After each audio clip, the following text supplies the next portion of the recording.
দেশের প্রয়োজনে নির্বাচন ব্যবস্থার সংস্কার হওয়া উচিত বলে মনে করেন প্রধান নির্বাচন কমিশনার কাজী হাবিবুল আউয়াল। রাজধানীর আগারগাঁওয়ের রিপোর্টার্স ফর ইলেকশন অ্যান্ড ডেমোক্রেসির আয়োজনে RFED টক অনুষ্ঠানে তিনি কথা বলেন। দলগুলোর মধ্যে অনাস্থা দূর করতে সমঝোতার বিষয়ে ব্যবস্থা নেওয়া জরুরি বলে মনে করেন তিনি। নিয়ামুল আজিজ সাদেকের রিপোর্ট।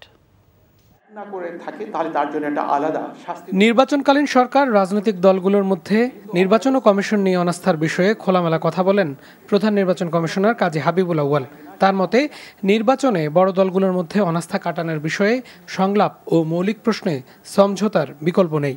রাজনৈতিক দলগুলোর প্রতি আমার নৈতিকতার অবস্থান থেকে উদাত্ত আহ্বান, আপনারা বৈরিতা কমিয়ে কিছু মৌলিক প্রশ্নে সমঝোতায় উপনীত হওয়ার চেষ্টা করুন। আমাদের রাজনীতিবিদরা যথেষ্ট প্রজ্ঞাবান, তারা একটা না একটা সময় এই জিনিসটা উপলব্ধি করে বিরাজমান সংকট নিরসনের উদ্যোগ গ্রহণ করবে।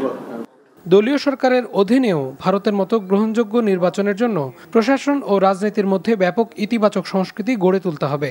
তার মতে এক্ষেত্রে প্রশাসনের মধ্যে দলীয় প্রভাব মুক্তভাবে কাজ করার মানসিকতা থাকতে হবে। আমাদের দেশে যে রাজনীতির যে পলিটিসাইজেশন যেটাকে বলে, এটা রাজনীতিকরণ বলা হয়, সর্বক্ষেত্রে যদি ব্যাপৃত হয়ে যায় তাহলে নির্বাচন নিয়ে সংশয় থাকতে পারে। কাজে সিভিল সার্ভিসকে পলিটিসাইজেশনের ঊর্ধ্বে থাকতে হবে, ওদেরকে নিরপেক্ষ পাবলিক সার্ভেন্ট হিসেবে দায়িত্ব পালন করতে হবে। আগামী 2 বছরের বেশি সময়ের মেয়াদকালে আইনগত সংস্কার করতে চান সিইসি। এজন্য তিনি কিছু পরামর্শ রেখে যাবেন পরবর্তী কমিশনের জন্য বলেও জানান। এই বিষয়টা পুরোপুরি। Niamul Aziz Sadek, NTV news, Dhaka.